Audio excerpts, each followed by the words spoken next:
Magandang gabi guys. Ito guys, kailangan tayo uli para pag-usapan natin guys yung as usual na ginagawa natin.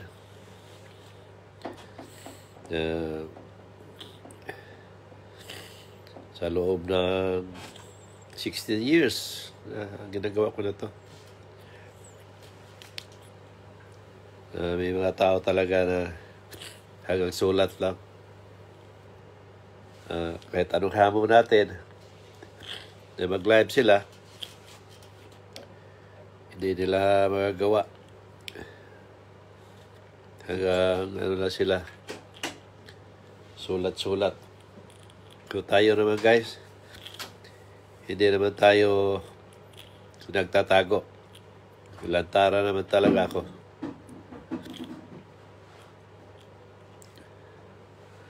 Di ako katulad ng iba dyan na nakipagpalitan, hanggang salita lang, hanggang sulat. Di makita yung mukha. Sa loob ng 16 years guys, kung ginawa to,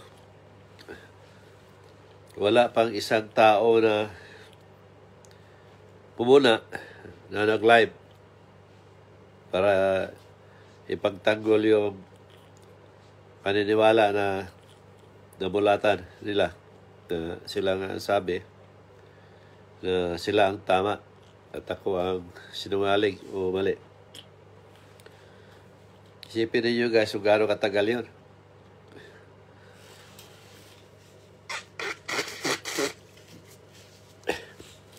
Years, isipin nyo yun.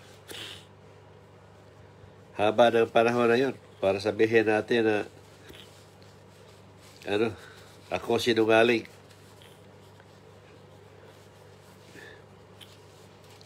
Ako ang sinungaling, ako ang di totoo, dapat hindi na ako abuti ng 16 years para walang humarap. Di ba? Kasi makikita natin yung maraming relihiyon dyan. Nagpatagisan, nagpagalingan ng mga verse, nagpagalingan ng Bible. Pero sa akin, walang isa na nangyari na humarap o kahit sa live na ginawa nila, wala talaga kahit isa. So sa 16 years na yon, kaya natin i-claim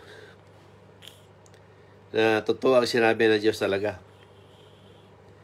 Na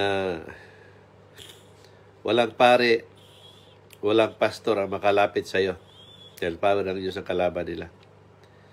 So dito guys, no, makita natin na power talaga ang Diyos ang kalaban. Kasi nga, pangalan ko to, Narciso Olalo. Hindi ako gamit ng pagtakip sa mukha o gumagamit ng filter o nag-iba ng boses. Kita nga ninyo. So, mula pa nag-live ako, makita ninyo ang sipong ko. Walang tigil, lalo na pag winter. Naging balakid sa akin to na magawa ng live kasi nga ay di lalim na may sipon tayo na mag-live, pero hindi ito ang naging dahilan para hindi ko gagawin yung ipinag-utos ng Diyos. So makikita ninyo guys sa likod ng tunay kong pagkatao, kalusugan ko o ano man, ginampanan ko ito lahat. Wala akong may tago sa inyo lahat. Kita nyo naman na live ko. Yan. Hindi ko kinakahiya kung ano ako. Kasi maliit pa nga ako. Sipunin na ako hanggang ngayon. Lalo na pag winter. Talagang hirap ako. Pero pag sa Pilipinas naman ako, pag nauwi, dahil tropical tayo, wala naman kung ganito. Dito lang sa panahon ng taglamig. Mas grabe. Ang ginhawahan lang ko pag summer. So ngayon, hindi natin masabi na ako ay nagkukuble o nagtatago. Kasi lantaran ako lahat. Mula noon, ang daming mga pumupuna sa akin, nangungutya. Ina-address ko sila lahat. Tinaharap ko sa magitan ng mga live. Pero walang iisang nag-resback kung ano yung paliwanag ko. Kaya sabi ko nga sa inyo guys, totoo itong sinasabi ko noon pa. Kasagsaga ng 2013-14. Marami ng pare guys akong kausap. Marami ng pare akong kausap sa video call. May iba dyan umamin na pare. Hindi ko lang na-live yung tulad dati na pwede ko silang i-live habang nakausap ko sila. Dahil yun nga, gamit ng computer at saka cellphone. Hindi ko naisip noon yun. Saka ang computer ko noon, yung mga Toshiba lang. Kaya ngayon ang Apple, ang ginamit ko, wala nang virus basta-basta makapasok. Pag may mga virus na mga suspicious na mga pumapasok sa computer ko, kusa mag-shut off either internet o yung computer ko mismo. So, laking bagay yung, guys, yung Apple. Kaya Apple ang ginagamit ko. Kasi alam ko talaga na maraming taong naghanga dito sa account ko. Dahil nga gusto nilang sirain ito. Gawa nung sa isiniwalat ko na mga turo ng mga lahat ng relihiyon. Ng relihiyon kaya na yan at mga pare at pastor na yan ay manluloko at malinlinlang. Katunayan, narinig na natin yan, marinig din ninyo yan, na marami sa kanila NPA. Sila mismo, makita ninyo na NPA sila. So itong, yan sabi nilang, pinag-utusan sila ng Diyos, mana-mana kumbaga, kung isipin natin, silang lahat pinag-utusan, di ba? Kung isipin ninyo, kasi silang lahat nagsasabi na pinag-utusan sila. Ang mag-utos ang Diyos, guys, hindi lahat. Di ba? Minsan lang siguro ang Diyos mag-utos sa isang henerasyon.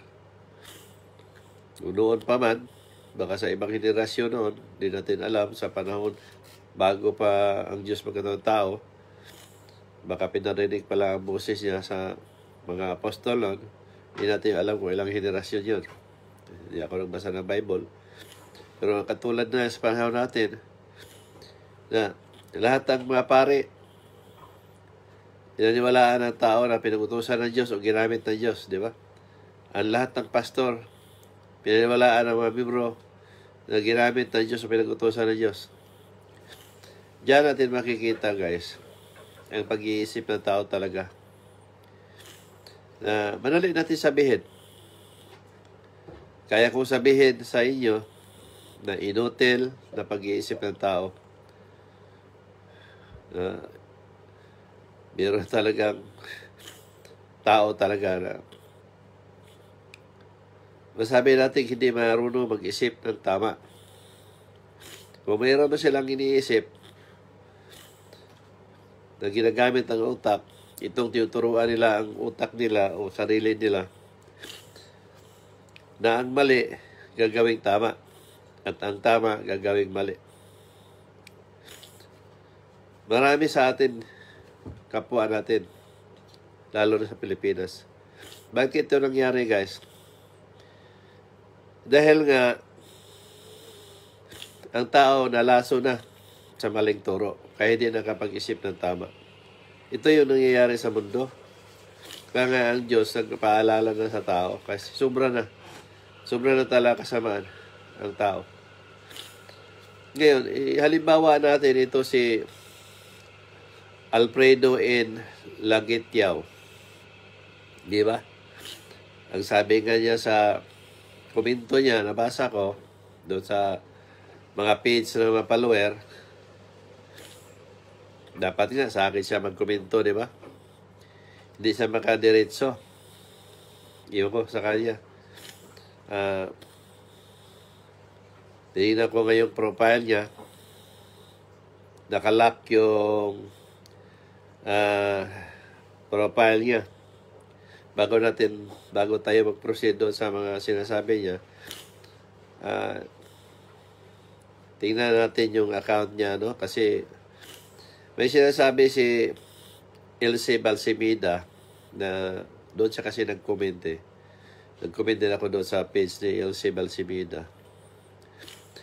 Na ang sabi ni Elsie na mag-live ka, ipagtanggol mo ang paniniwala mo at tawagan mo si Resulalo para ipagtanggol mo yung paniniwala. Ang sagot pa naman ni Alfredo daw, in Lagitaw, binablock ko daw siya. Guys, napakasinungaling ko siguro pag sinabi kong i-block. Hindi ko siya binablock, pero binablock. Di ba? Ba't ko siya i-block? Naghahanap nga ako ng tapata na palitan. Kita niyo, wala akong makuhang palitan namin. Doon lang sa page ng follower, doon lang ako makakuha. Hindi ko naman siya i-block, guys. Tingnan nyo, pakita ko sa inyo. Kasi para sabihin natin na ako ang sinungaling. Lumalabas na talaga na ang tao takot talaga sa akin. Kaya hindi sila makaharap. Tingnan nyo, guys, oh. Yan. Oh. Yan, oh. Alfredo N. Lagitaw. Oh. Tingnan mo yung profile niya, guys, oh. Yan, oh. Di ba? Alfredo lock his profile. Oh. Nakalagay naman, oh, add friends. Oh. Baka sabihin ninyo, nagsistungaling ako. So, basahin natin yung kay Elsie, guys, oh. Na sinasabi. Yan, oh. Sinasabi ni Elsie, oh. Yan, oh. Sabi ko po, mag-live siya. Kausapin ka po para ipagtanggol niya ang paniniwala niya. Binlock mo daw po siya. Okay, kita ninyo, guys? Oh. Wala ninyo masabi, binablock ko si Alfredo. Di ba? Kasi nakita naman talaga ninyo, di ba? Oh. Kaya Alfredo, alam mo, kung tunay ka talaga na meron kang ipagtanggol, ipaglaban, bakit kailangan pa magsinungaling, di ba? Simple lang. Tapatan mo ng live yung mga nilive ko para sa'yo.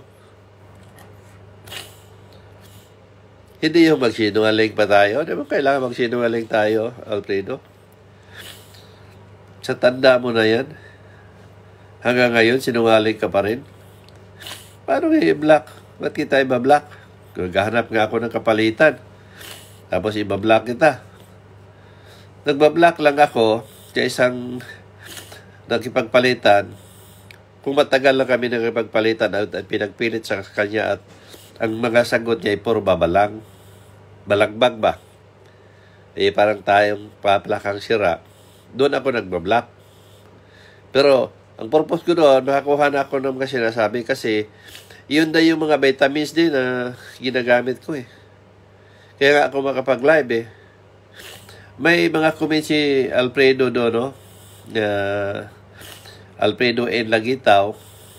Nabasa ko. Dahil kay LCO na page. And sabi niya, kasi ang sabi ni, marami nag-comment nung pati yata si Kemiski nag-comment na suriin mo ang mga nagagawa ni Brother Nars o Resulalo. Ang sagot ni Alfredo, sinuri ko na lahat yan, ang mga post yan. Puro yan, o lahat yan, fiction. O, kita niyo? Sinuri daw niya at lahat daw fiction. Ibig sabihin, hindi totoo. Di ba? Kita mo si Alfredo, diyan mo makikita ba? Na may utak, baliktad. May utak, inutil. May utak, pero hindi ginagamit sa tama. O may pangunawa at pag-intindi, pero wala sa ayos, kumaga. Anong tawag nun sa mga utak na yan? Bubo, inutil, o anong klaseng utak na meron na si Alfredo Lagitnao? Lahat daw fiction. Alfredo, pinapatawa mo ako, ano? Komedyante ka rin pala. Akala ko hindi ka lang pala demonyo. Kung hindi demonyo, komedyante ka rin pala. Fiction ang mga nagagawa ko. Samantalang naisulat ko yan bago pa nangyari na sinuri na daw niya. So, ngayon, na sinuri niya, ibig sabihin, nabasa niya yung sinulat ko noon bago pa nangyari ang Bagyong Yolanda. 5 months pa. Hindi pa nabuo yun, ha? Ang Bagyong Yolanda, hindi pa nabuo. Wala pang pangalan.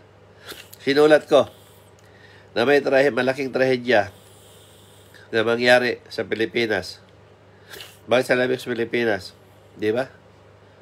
Una, sinasabi ko na malakas na bagyo, matawag itong super typhoon, magkaubusan ng kabaong at mangyari ito sa Leyte. 5 buwan pa bago nangyari at 7 bisis ko sinulat.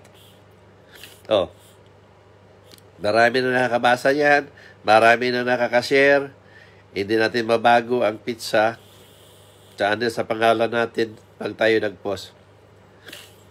Ngayon sasabihin ni Alfredo in Lagitnao na fiction. Nasaan doon ang fiction, Alfredo? Ha? Sa harap-harapan na tanungan? Pwede kong isampa sa mukha ni Alfredo ba? Yung post ko na yun. Para magising siya kung gaano siya ka-inutil mag-isip. 7 bisis ko sinulat, 5 buwan bago nangyari, tumbukan, magkaubusan ng kabaong, maraming mga matay, so tawagin super typhoon, tapos sa Leyte mangyari. Nasaan ang Tacloban? Nasa Leyte. Straight away guys, kung sa harap ko si Alfredo Lagitnao, yung post ko na yan kasama ang papel, o ano, sa isulat ko ba o saan, isampal ko na rin sa mukha niya, maniwala kayo sa akin. Yun ang dapat sa mga taong inutil na mag-isip. Pilit nilang ilihis ang tama. Ngayon, Alfredo, hindi lang yan. Kung tumbukan man ang gusto mo, hindi na mabilang. O isipin mo lang. Yung kay Duterte, hindi pa si Duterte nag-file ng candidacy. Sinulat ko na lahat yan. Na pag na-presidente si Duterte, kung ano mangyari, sinulat ko na lahat yan. Ngayon, nag-file sa candidacy, nanalo, nandoon lahat ang laman kung ano sinulat ko. Nangyari So, hindi natin matawag na fiction. Pangalawa, yung gera sa Ukraine. Kailan ko sinulat ang gera sa Ukraine? July 24 man siguro. 2014. 2014 yun, Alfredo. Nangyari ang gera sa Ukraine 2019. Man siguro yun. Pwede ako nagkamali. Binilang ko yan 7 years. Hindi pa naman nagkagira ang Ukraine mula noon pa. Bakit nasabi ko na magkagira sa Ukraine? Fiction pa rin ba ito? Diba? Sabihin mo sa akin sa harap-harapan na fiction yan. Harap-harapan. Hindi ako mag-atubili, Alpedo. Isampal ko sa mukha mo talaga. Maniwala ka sa akin. Didimanda mo ako? Yung mga sinasabi mo na pangaksinungalingan, na pilit mong, ang tama ipilit mo lihis, yun ang dapat sa'yo. Di ba? Bakit mo sabihin fiction na totoo naman nangyari? At totoong naisulat ko bago nangyari. Di ba? Hindi ka nga nanakit. Pero yung mga sinabi mo panggugulo. Pag ang isang tao nang gugulo, anong ginagawa? Nagtutulungan ng mga tao yan. Pinagsusuntok yan. Kinukuyog yan. Ang sa akin, sampal na lang sa akin eh. Yung mga sinulat ko eh. Sa mukha mo eh. Hindi nga kinukuyog. Kasi yung ginagawa mong panggugulo. Yun ang totoo niyan. Kasi kung physical ka ng gugulo, kukuyogin ka talaga. Di ba? O ngayon, doon pa lang tayo. O yung gira sa Marawi. Malino yung pagkasulat ko na magkakaroon ng gira sa Mindanao. O, ilan ba Mindanao sa mga Pilipinas? Isa lang naman eh. Luzon, Visayas, Mindanao lang tayo eh. Ngayon, nagkatotoo. Sabihin mo pa rin fiction? Ilan bang kailangan mo para sabihin mong fiction? O hindi totoo? O, yung kay Pinoy. Sinulat ko yan bago pa nangyari ang mga masapano. Napag-usap-usapan si Pinoy. O, fiction pa rin. Sabihin natin fiction. Kasi yun ang utak mo eh. Ang utak ng tao pag nastalampakan talaga, yun yung hindi magamit sa tama. Ngayon, ano bang gusto mo? Marami yan eh. Yung kay Atong Ang. Oh. Isinulat ko January 24, January 14 ba?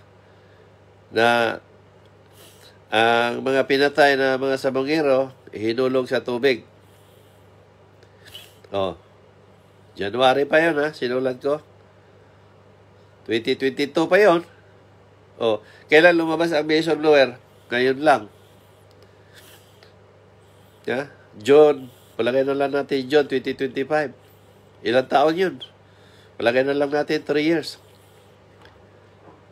Ngayon, anong sinabi ni Totong, yung whistleblower? Totoy.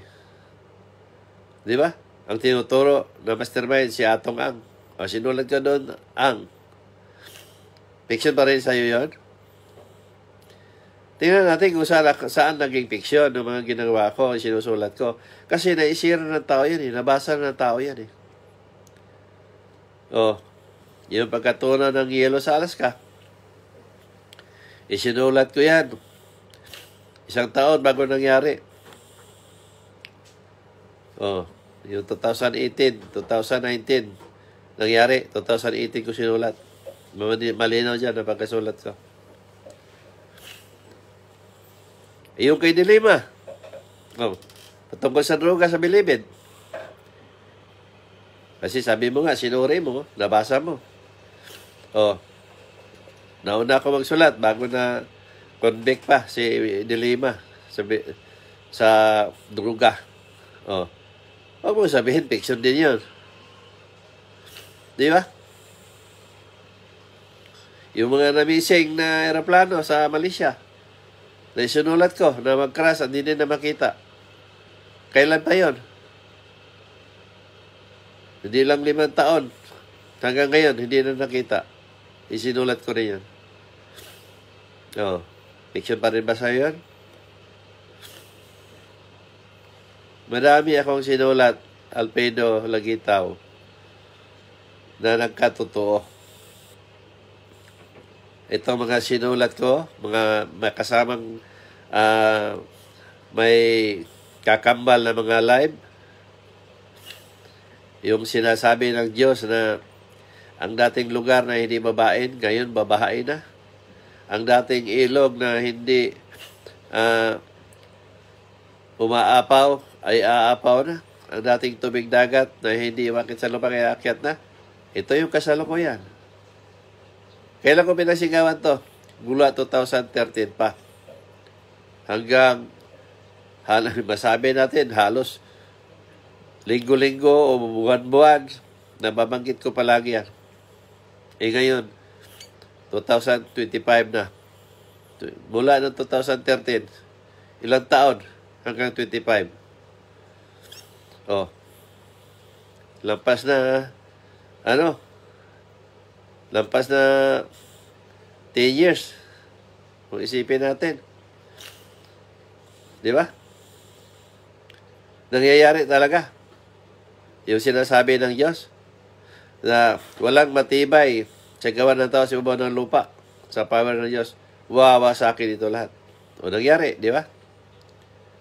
Yung sinabi ng Diyos na ang tubig dagat ipahigop ko at dadalhin sa hipapawid at ibaw sa lupa.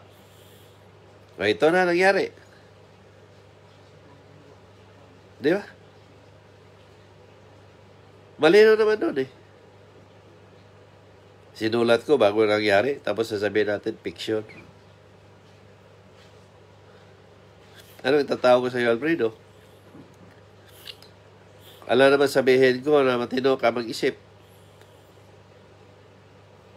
Na makikita naman natin na kabaliktaran naman ang sinasabi mo. Sa sinulat ko pa lang yun, Alfredo. Yung mga kita ko ng kasalanan, siyempre hindi ka nakakaranas. Kaya masasabi mo fiction. Pero based lang sa mga testimony ng tao, nandiyan ang mga live Zoom ko. Ni-live ko pa sa Facebook yan. Pag nagtanong ako sa isang taong ginamot ko, totoo ang mga sagot. Ibig sabihin, tama ang nakikita ko. Hindi lang isa yan. Hindi lang thousands yan. Ang ginamot ko, nakitaan ko. Posible naman sabihin ninyo, scripted lahat yan. Panoorin nyo ang song, panoorin nyo mga live. May mga record pa ako dyan. Siguro naman, pag isa, dalawa lang, baka fiction yun. Pero thousands yan, Alfredo. Saan natin makikita na fiction yan? Di ba? Yung mga taong nakitaan ko na buhay pa at nasabi kong mamatay na, hindi lang isang tao yan. Hindi lang dalawang tao, hindi lang tatlong tao yan. Madami yan. Siguro, sabihin mo na scripted. Pero andyan, kilala mo si Miski. Kilala mo siya. Nasa press list ka niya. Natagalan ni Miski nag-share. Posible naman, ang nanay niya mismo yon. Hindi kaya magalit si Miski kung sasabihin ko na yung nanay niya mamatay na. Di ba? At baka hindi niya maabutan. At nangyari lahat na hindi naabutan at namatay ang nanay niya, mama niya. Fiction pa rin yun. Sa sinasabi ko ni Miski, yung kapatid mo, na si Bubot, nasa Dubai, na sinabi ko na mamatay na. Buhay na buhay pa, ha? Ngayon, linggo lang. Araw lang ang bilang. At namatay nga yung kapatid niya, na si Bubot. Kilala mo yan eh. Ngayon, fiction pa rin yun. Di ba? Yung si Kapitan Bolaño, kachat ko ang asawa niyan. Na sinabi ko na hindi magtagal yung asawa niya. Mamatay. At namatay din. Kasi yun ang pinakita. Yung asawa ni Limit Rinalda, yan, mga taong buhay yan, nakausap ko. Personal ko sa video call, kinausap. Na yung asawa niya, mamatay na. Pinakita nung gabi, kinabukasan alas 4, kinausap ko siya. Pagka alas 8, namatay yung asawa niya. Ang sagot pa nga sa akin, bakit mamatay? I-arthritis lang ang sakit. Oh, yan, fiction pa rin sa'yo yan. Buhay na buhay yung pamilya kausap ko. Yung pinsan ko walang sakit. Kausap ko yung kapatid niya. At sinabi sa pasikreto doon sa mga kapatid pa niyang iba, na ilan ang mga kapatid niya, hindi lang 5 ang nasabihan, na yung kapatid niya, nila, isa, mamatay. Ayon sa sinabi ko. Hindi ko pinadiris yung sabi doon sa pamilya kasi magagalit. Na-prevail yun, na nasabihan ang lahat ng kapatid, maliban sa mismong may katawan, noong namatay na. Ngayon, nandoon ako mismo sa harap nila. Wala sakit yun, ha? Bigla nagkaroon na bukol sa leg, nidala sa CIO. Nagtuloy-tuloy na hanggang na-ICU. Gabi lang ang pagitan. 3 months yun na mula nung sinabi ko. Nangyari, namatay. Itong lahat lang to, ito yung may makausap kong tao. Pero marami akong nasabihan na mga matay at nagkatotoo. Isa siguro, pwedeng sabihin natin nagkataon. Pero sa dami na nila, hindi na yun makakataon. Hindi na yung coincident. Yung namatay tao, hindi lang isang nakitaan kong pumatay. Hindi lang 2 ang nakitaan kong pumatay. Pailan-ilan yan. Hindi rin malabi natin at tsamba. Ano? So, ilan ba kailangan mo, Alfredo Lagitaw, na nagagawa ako para sabihin natin na maging totoo? Kasi ang lahat ng gagawa ko na to para sa iyo ay fiction. So, malinaw doon na inutil ka nga mag-isip na may problema ka sa pag-iisip. So, matotal, ang ginawa mo ay panggugulo. Dahil panggugulo ang ginawa mo, isa ka sa naging halimbawa na tunay na demonyo. Kasi ang paniniwala ko nga, ang tunay na demonyo ay tao. Siguro dahil ipinagtanggol mo yung paniniwala mo, apektado ka. Kasi karamihan sa kapwa natin Pilipino pag nasa ibang bansa, naging pastor. Kasi dollar ang kinikita doon. Basta mga magaling ka na magbigkas ng Panginoon, malakas ka na magsabing purihin ng Diyos, at masabi mo ang mga pahina, ang tao madaling makumbinsi. So sa mga tuwid, kumikita ka gamit ang salita at pangalan ng Diyos. Kasi ito yung nangyayari. Walang ibang dumidipinsa, kumakalaban sa akin, o ipagtanggol ang turo nila. Walang iba ang mga tao na kumikita gamit ang salita at pangalan ng Diyos. Kaya kung sino man yung nakakilala kay Alfredo Lagitaw, Lagitaw,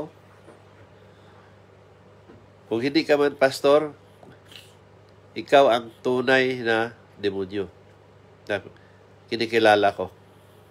Kung pastor ka man, o ano man ang papel mo sa relihiyon, aktibo ka man sa simbahan, ikaw pa rin ang tunay na demonyo na paniniwala ko.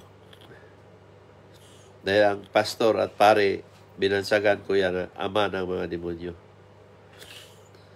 Kasi nga, ginagamit ninyo ang salita at pangalan ng Diyos para kumita ng pera at mabuhay. Yun ang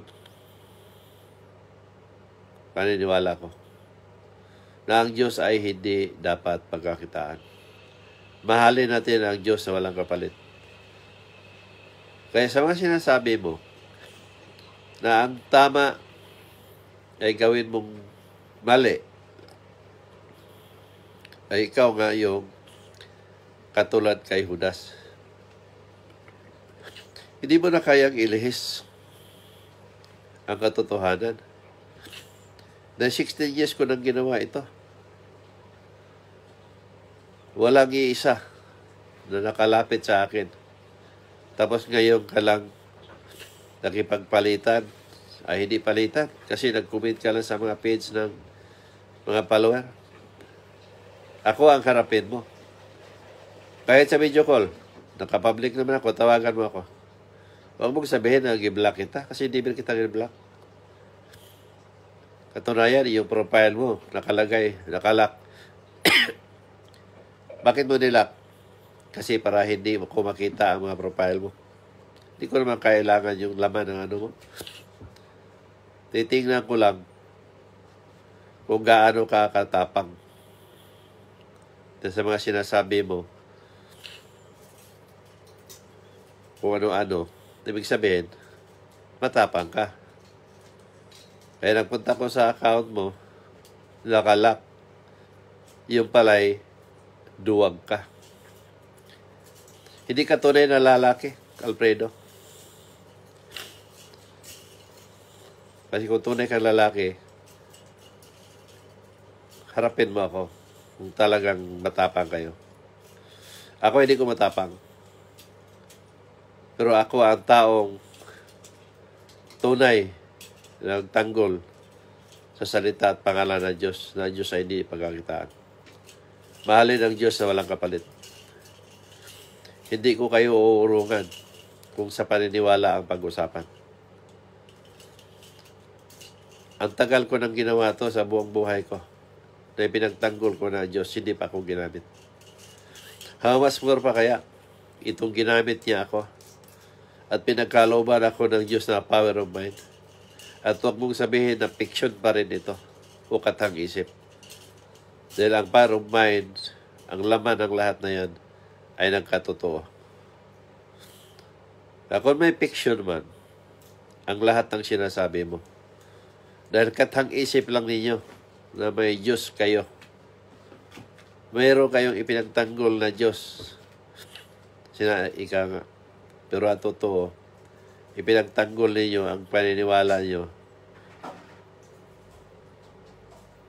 sa sarili ninyong hangarin.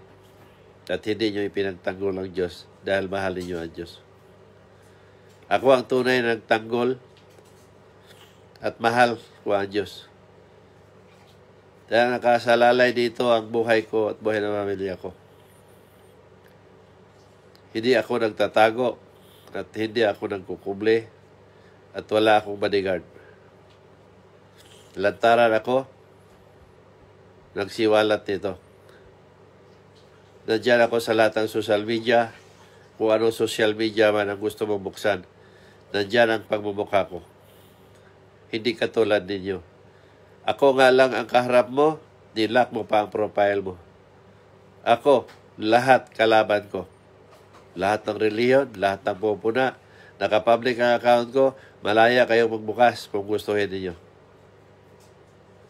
Kung hindi nyo mabuksan ang account ko, kung anong sa akala ninyo, nakalock, nandoon kayo sa YouTube o sa lahat ng social media, nandiyan ang mga live ko, makikita ninyo. Pwede kayo mag-live, marami akong follower o marami nagpapalo sa akin, ibigay nyo sa kanila. Para ipakita kung anong live mo. Ipasa sa akin kung gusto ninyo. Pero never ako nagtago. Never ako nag-lock ng profile. Kayo ang nagsasabi na kayo ang tunay at totoo, pero kayo naman din ang nagtatago. Sa makatuwid, kayo din talaga ang nagpatunay sa sinasabi ninyo na ang mga kasinungalingan ay hindi mananaig sa katotohanan. Sa lumalabas, sa matotal, kayo ang kasinungalingan. Kasi hindi kayo lumalabas. Kung tutusin, may live na dapat kayo. Kasadami ko na, pang ilang live ko na sa'yo to. Pangatlo yata. Unang live ko pa, wala ka sinagot. Pangalang live, wala ka sinagot. Tapos sasabihin mo lang sa mga saka ng komento na na-block kita. Ngayon, pinakita ko sa kanila na hindi kita binablock at ikaw ang nag-lock ng profile mo. Di ba? So sa lumalabas, sinungaling ka nga tao. Lumalabas, hindi ka totoo na may ipinaglaban ka at ipinagtanggol mo. Bakit ka nagtago? Kasi hindi mo kaya patunayan. Kung ano yung lumalabas sa bibig mo, kung ano yung ipinagtanggol mo, ano yung ipaglaban mo, nagagawa mo yon sa salita o sa sulat-sulat. Pero hindi mo kaya patunayan ang sinasabi mo na totoo. Ako, kaya kong patunayan. Nakausap ko ang Diyos. Kaya kong patunayan may meron akong parumayan. Kaya kong patunayan na may Diyos sa tao. Na may Diyos na buhay. Kahit saan namang ang gulo, tingnan ninyo. Ano may itatanong ninyo, sagutin ko yan sa inyo. May kasamang patunay. Kayo, ano yung patunay ninyo? Laway, panis pa. Di ba? Kaya mag-live kayo. Huwag kayo matakot. Ba't kayo matakot? Alam mo, kung ang sinasabi natin ay puro katotohanan, wala tayong dapat katakutan. Di ba? Tingnan mo yung makasalanan na totoong nagkasala sila. So, anong ginawa nila? Pag naakusahan, nagtatago. Di ba? Hindi magpakita ng ilang buwan o ilang linggo. Naghahagilap ng abogado, babayaran, para lusutan ang mga ginagawa nilang katarataduhan. Para may pagtanggol ang sarili nila na inuusig sila ng batas. Yun naman talaga mangyari eh. Ako, hindi na ako kailangan magtago. At hindi na ako kailangan maghanap ng abogado. Kaya kong ipagtanggol ang sarili ko kung katotohanan naman ang pag-usapan.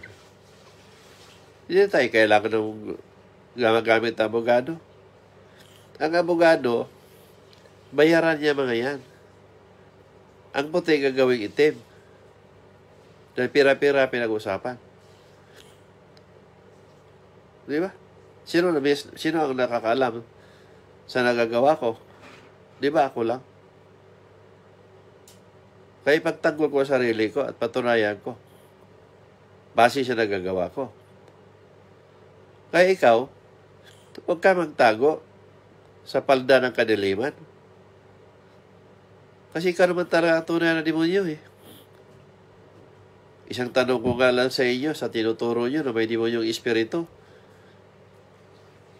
Hindi na ninyo kayang patunayan. Kasi isang tanong ko pa lang sa inyo, Jack, mamilipit na kayo kung ano itatanong isasagot ninyo. Dahil tinuturo ninyo ang demonyong espiritu, ibig sabihin makakita kayo, di ba? Doon pa lang, wala na. Kung may hatol na fire squad na hindi mo kayo patunayan, fire squad ka agad. Bakit nyo itinuturo na may demonyong espiritu na hindi naman pala kayo makakita? Di ba? Itatanong ko pa sa'yo, nakakita ka ba ng demonyo bumulong sa tao? Magawa ng sama. Hindi mo rin masagot yan na hindi ka makakita. Di ba? Kasi katang isip mo, lang ang lahat. Yun ang tunay na fiksyon. Tinuturo ninyo na hindi naman pala totoo. Kasi kung may demonyo nga kayo nakikita, kaya nga ninyo tinuro na may demonyong espiritu, ibig sabihin nakakita kayo. O dahil nakakita kayo, huwag nyo na hintayin na magnalanta o manira sa taong mabubuti para gawing masama. Hulihin nyo na yung demonyo na yan. Total, nakakita ka naman, di ba? Hulihin mo, susunugin mo. Para wala nang manalanta o sumalanta sa tao. Ituturo lang niyo, may demonyo espiritu, pero hindi na pala ninyo kayang patayin, hindi nyo kayang puksain. Para wala nang manalanta o wala nang gumawa ng masama sa kapwa o sa tao o sa miyembro ninyo. Di ba? Ba't yun ituro yun? Na hindi naman pala kayo nakakita. Ayon doon sa versikulo ninyo, ayon sa pahina sa Bible, paano nyo mapatunayan? Nang sinulat niya na ito na wala naman kayo sa panahon na yun. Dapat ipatunay natin inaktual. Kaya nga ninyo pinaniwalaan kasi may nakikita kayo. Naniwala kayo may demonyong espiritu. Pakisapos hindi nyo makikita. Hindi fiction yun. Katang-isip yun. Yun ang lumalabas sa'yo Yung nagagawa ko, katang-isip. Yung nagagawa ko, naisulat ko, katang-isip. Kaya fiction. Paano naging fiction yun? Naisulat ko at nangyayari. At ang sinasabi ng Diyos ang katotoo. At nagagawa ko. Paano naging katang-isip? Di ba? Yung turo ninyo ang fiksyon. Malinaw doon. Pero sa sinabi ng Diyos, malinaw din. Naniwala sila ng Diyos, pero ang lumalabas sa bibig nila, puro demonyo. At yun naman talaga ang tao, di ba? Pero anong sinabi ng Diyos? Di ba na iniisip na demonyo na sa harapan nila? O sinong nasa harap ko ngayon na nagkipagkumbate o nagkukomento? Di ba ikaw, tao? O ikaw yung demonyo? Sinong nasa harapan ng mga pare at pastor? Tao, di ba? Mibro? O, di ba tao? Ang demonyo. Sino nasa harapan ng mga mibro? Mga pare at pastor? O, ang demonyo, tao. Tama ako, di ba? Kasi yun paniwala ko Ngayon, nakakita ba kayong demonyo na bumulong sa tao para gumawa ng masama? Hindi, di ba? Sino nakikita natin na bumulong sa tao para gumawa ng masama? Tao, di ba? O kahit ikaw mismo, bumulong ka sa kapwa mo, gawin mo yan. Kahit alam mo masama, gawin mo yan. Sinusulsulan mo yung tao, demonyo ka, di ba? Sa matotal, tama ang paniniwala ko. Kaysa ako sa nagamit ng Diyos. Kaya sinabi ng Diyos, ikaw ang tunay niwala sa akin Jesus Christ, kaya nabira ka sa napili ko. Maggamot ka at mangaral. Pag sila mangaral, buklat silang libro. Pag ikaw mangaral, wala ka buklat libro. Ito yung Bible ninyo. Ano ngayon? Paano mo ipaliwanag yan? Yung tinuturo ninyo na puro fiction. Na ang mga fiction tinuturo ninyo, yun ang sinasabi niyo sa akin na punong-puno ng katotohanan. Ito lahat sagutin mo yan sa live. Hindi yung puro kayo sulat doon sa mga nagpapalo. Ano man ang gagawin ninyo, hindi yan epektibo sa kanila. Kung alam niyo kung bakit? Noon pa, namabasa na ng mga nagpapalo yan Yung mga sinulat ko Hindi pa lumantad si Totoy na whistleblower ng Bisig sa Bongero. Na-share ng mga nagpalo ang sinulat ko. Na gimisyon ng Diyos doon na si ang mastermind. Tapos sabihin mo fiction. Di ba? Hindi pa nangyari yung mga baha na yan. Hindi pa nangyari ang gera sa Ukraine. Hindi pa nangyari ang kay Dilema. Hindi pa nangyari ang pagkamisi ng plano o ano pa man ang masinulat ko tungkol sa COVID. Hindi pa nangyari. Naisira na tao. Kaya hindi applicable ang mga sinasabi mo sa kanila kasi hindi lang kayong paniwalaan yan. Kung may maniwala man dyan sa'yo, isa lang ang masabi ko. Sila yung mga tao na inutil mag-isip. Merong mga utak, para hindi ginagamit sa tama. Tulad mo. Yun, Alfredo, ang totoo dyan. Ito yung nakakalungkot isipin sa mga taong katulad mo na may mapang-intindi at pang-unawa pero hindi ginagamit sa tama. So, total, inutil ang isip. Kayo mga nanonood sa mga video ko, sa mga live ko, i-forward ninyo ka Alfredo yan. In Lagitaw, sa Bisaya pa, Lasyaw o Utak. Para mapanood niya ito at mag-live siya. Pero tsak, hindi niya magagawa. Dahil alam niya, siya ang tunay na fiction. Kung ano yung paniwalaan niya, yun yung mga fiction. Sila ang tunay na demonyo. Asalot sa lipunan. Na gumagala dito sa mundo para salantain ang paniwala ng tao tungo sa kaligtasan nito. Gusto nila ang tao mapahamak. Dahil isa sila sa tunay na ama ng demonyo. Yun lang guys. Maraming salamat. At good evening sa inyo lahat. And God bless us all.